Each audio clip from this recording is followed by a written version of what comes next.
पाकिस्तान का इसराइल को असले की फराहमी रोकने और जंगी जराइम पर मुकदमा चलाने का मुतालबा। वज़ीर आज़म शहबाज शरीफ ने अरब इस्लामी सरबराह इजलास से खिताब में कहा, दुनिया इसराइली जराइम से सरफ नज़र कर रही है। गज़ा में इंसानी बहरान तस्वुर से बढ़कर है। इसराइल ने तमाम हदें पार करके आलमी इंसानी तहफ़्फ़ुज़ के कानून के चीथड़े उड़ा दिए हैं। फौरी तौर पर फ़लस्तीनी रियासत कायम की जाए जिसका दारुल हुकूमत अल-कुद्स शरीफ हो।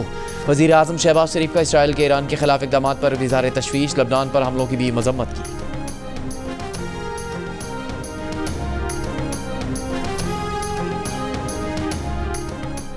सलामती काउंसिल इसराइल को इश्तियाल अंगेज़ पॉलिसीज़ रोकने पर मजबूर करे। फ़लस्तीनी रियासत से मुतालिक बैन अल-अक़वामी आगाही मुहिम चलाई जाए। अरब इस्लामी सरबराह इजलास का एलामिया जारी है। एलामिया के मुताबिक इजलास के शुरका ने इसराइल की जानिब से गज़ा के शहरियों को इज्तिमाई सज़ा देने की मजम्मत की। आलमी बरादरी से इसराइल के लिए हथियारों की बरामदात रोकने का मुतालबा किया।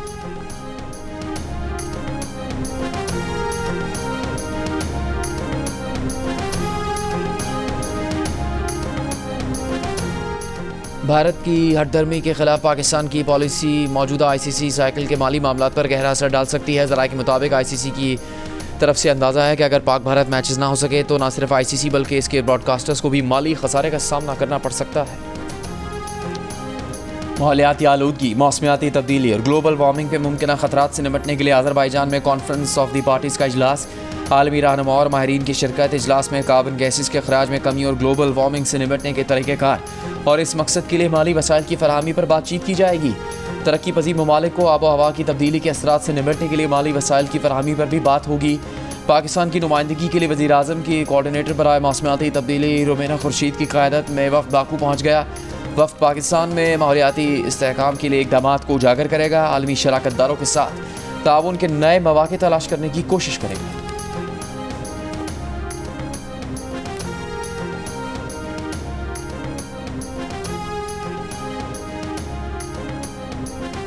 IMF मिशन के पाकिस्तान पहुंचते ही FBR हुकाम से मुज़ाकरात। चेयरमैन FBR की टीम के हमरा IMF को ब्रीफिंग।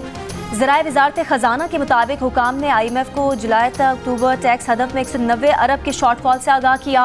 बताया जुलाई तक सितंबर 96.6% टैक्स हदफ पूरा किया। 2652 अरब रुपये टैक्स जमा हुआ। रवां साल इनकम टैक्स गोशवारों में 76% इजाफा हुआ। IMF मिशन की वज़ीर ख़जाना मोहम्मद औरंगज़ेब से कल मुलाकात मुतवक्के।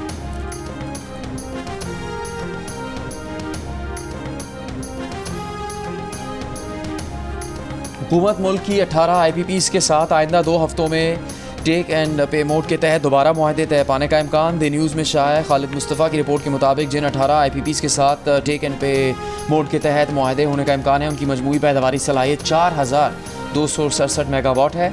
दोबारा मुआहदे तय पाने से IPPs को अदायगियों की मद में सालाना 70 से 100 अरब रुपये की बचत होने का इम्कान है।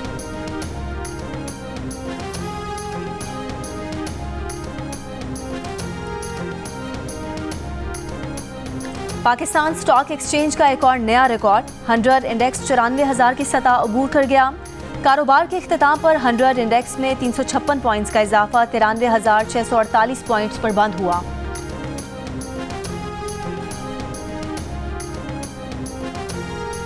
PTA ने पाकिस्तान में गैर रजिस्टर्ड VPN ब्लॉक करना शुरू कर दी। ज़रा के मुताबिक VPNs की वाइट लिस्टिंग के लिए उन्हें आर्जी ब्लॉक किया जा रहा है।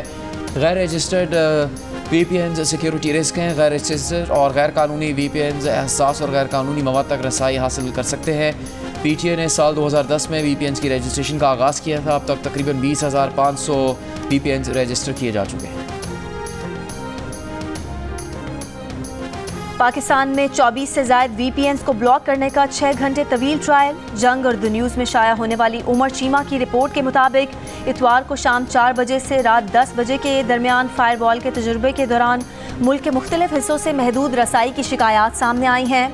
इंटरनेट और वेबसाइट्स की बंदिश को मॉनिटर करने वाली साइट्स के मुताबिक सार्फिन ने VPN सर्विसेज पर सर्विस में तात्तुल की शिकायत की। साइट पर दर्ज की गई तमाम शिकायत का ताल्लुक वर्चुअल प्राइवेट नेटवर्क से कनेक्ट होने में मुश्किलात के हवाले से था। PTA ने अगस्त में VPN के इस्तेमाल पर सख्ती शुरू कर दी थी, जिसका मकसद पहले से पाबंदी का शिकार माइक्रो ब्लॉगिंग प्लेटफॉर्म X तक रसाई को महदूद करना था।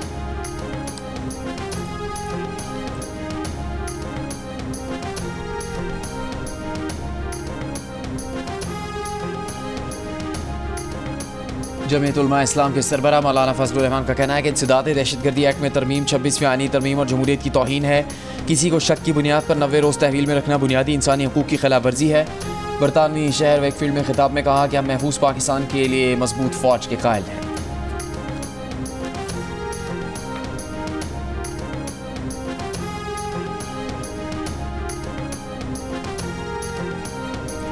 सेनेट में तहरीक इंसाफ के पार्लिमानी लीडर बैरिस्टर अली जफर ने प्रोग्राम कैपिटल टॉक में कहा कि तहरीक इंसाफ के स्वाबी के जलसे में एहतजाजी तहरीक की तारीख के ऐलान न करने से अवाम मायूसी का शिकार हैं। बैरिस्टर अली जफर ने कहा, कौम का हक है एहतजाज करना, हम पुरअमन एहतजाज के हक को कानूनी जंग के साथ मुंसलिक करेंगे। इस पर मुस्लिम लीग नून के कौमी असम्बली में चीफ व्हिप डॉक्टर तारिक फजल चौधरी ने कहा, तहरीक इंसाफ के एहतजाज से हुकूमत को कोई फ़र्क नहीं पड़ेगा। बानी तहरीक इंसाफ की रिहाई ट्रंप नहीं करवा सकता। बानी तहरीक इंसाफ को अदालतों से रिहाई मिल सकती है।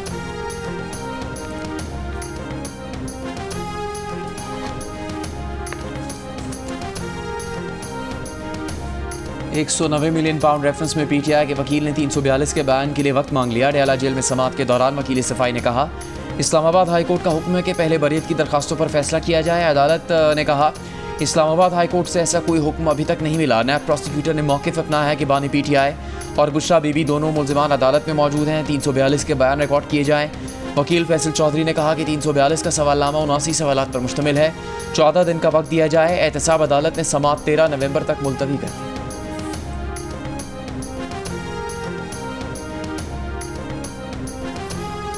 मौजूदा हुकूमत ब्यूरोक्रेसी के लिए जिन इस्लाहात पर गौर कर रही है वो बानी पीटीआई के दौर में तैयार हुई, लेकिन उन पर अमल ना हो सका।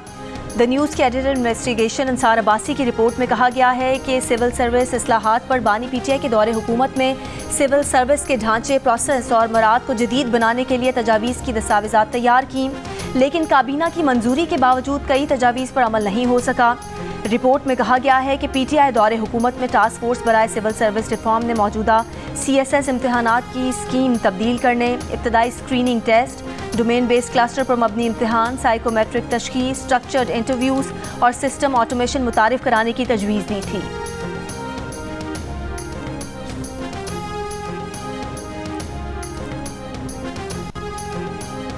रुकने कौमी असम्बली जरताज गुल का पासपोर्ट ना बनने पर एहतजाज। कहा, वो पार्लिमानी लीडर हैं, उन्हें पासपोर्ट से महरूम कर दिया गया। DG पासपोर्ट एंड इमिग्रेशन से सवाल करते हैं, वो जवाब तक देना पसंद नहीं करते। बताएं उन्हें कौन अहकाम देता है कि हमारे नाम ECL में डालें। बताएं आज तक कितने डाकुओं के नाम ECL में डाले गए। वो उम्रा करना चाहती हैं और उन्हें रोकने वाले ये कौन हैं। तारिक फजल चौधरी ने जरताज गुल से कहा कि इन सवालात के जवाब चेयरमैन कमेटी से लें, ये DG साहब से ऊपर की बात है। नबील कबूल ने कहा, यह बात बाइस शर्मिंदगी है कि अरकान असम्बली को भी पासपोर्ट नहीं मिल रहे।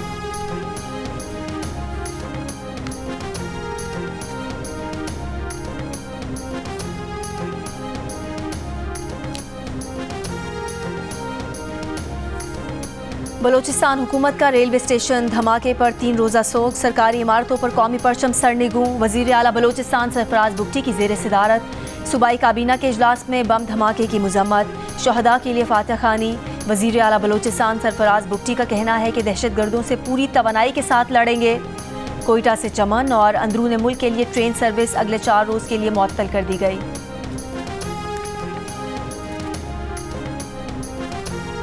लाहौर में सर्दी शुरू होते ही गैस प्रेशर में इंतहाई कमी आ गई। गढ़ी शाहू, डेविस रोड, अंदरून शहर के इलाके, Muslim town, Gordon town, green town समेत कई इलाके शदीद मुतासर। शहरियों का कहना है कि गैस कई जगहों पर आती ही नहीं और कहीं आती है तो प्रेशर इंतहाई कम होता है। बच्चों को सुबह नाश्ता बनाकर देने में शदीद मुश्किलात होती हैं।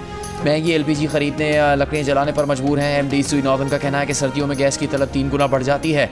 पूरी कोशिश है खाने के औकात में पूरा गैस प्रेशर मिले।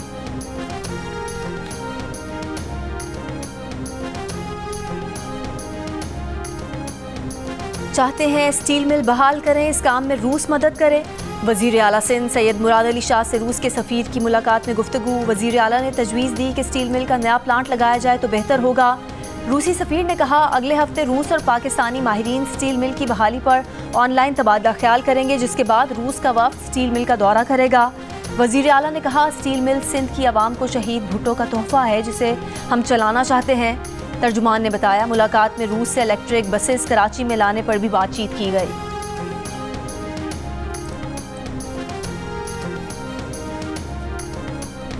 सिंध में एमडी कैट का दोबारा इम्तहान दिसंबर के पहले हफ्ते में लिए जाने का इम्कान है। पीएमडीसी ने इमदाद खुश को नाज़िम इम्तहानात मुकर्रर कर दिया। ज़ोएब हसन शेख फोकल पर्सन मुकर्रर। एमडी कैट का दोबारा इम्तहान IBS सख्तर लेगा।